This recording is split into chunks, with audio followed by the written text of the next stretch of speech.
Claims the new high-speed rail line will transform the UK economy have been questioned by the government's own spending watchdog.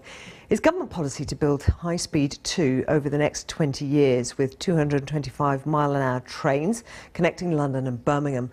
Work's due to begin in 2016 with services starting in 2026. The scheme will then spread out to Manchester and Leeds. But while the policy's been chosen, the case has not been made. That's according to the National Audit Office. It believes there's a funding shortfall of more than £3 billion in the new project. It says it's unclear how the project will benefit the economy. The government insists, meanwhile, that HS2 will make Britain a stronger and more prosperous place. Simon Burns is Railway Minister.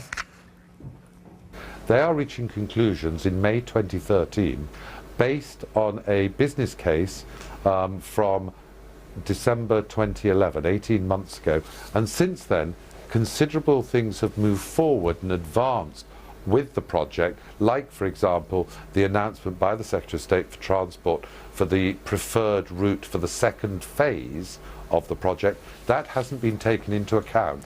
Simon Burns. Well, let's cross live now to Nottingham and talk to Austin Brady from the Woodland Trust. It questions whether the high-speed link is as green as it claims. That's your position.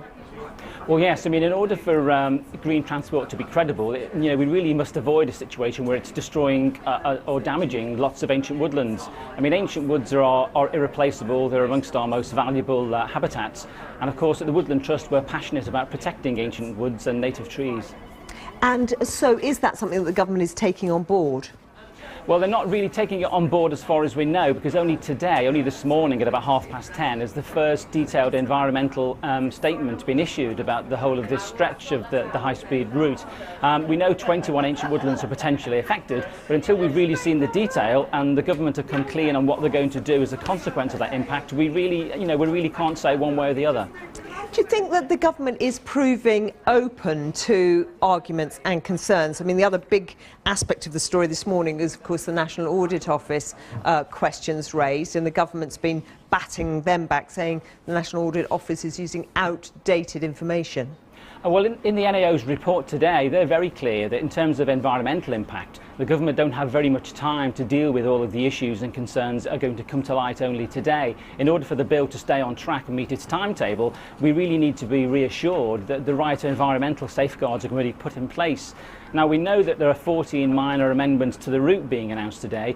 They may save some ancient woodland, but they may put other woods in harm's way. So until we've been over that with a fine-tooth comb, we can't really say if this is good or bad. And those safeguards that you're talking about, I mean, are they going to cost money? Are they going to affect the overall business case? In terms of the impact on the environment, of course, ancient woodland is one of a number of things which are going to be affected by the rail route, and of course the people and communities affected by those routes. So that is one of a number of things that need to be taken into account. But of course, the nature of the countryside, what people identify with as what identifies the British sort of landscape, that's difficult to put a price tag on, and people really want to protect it.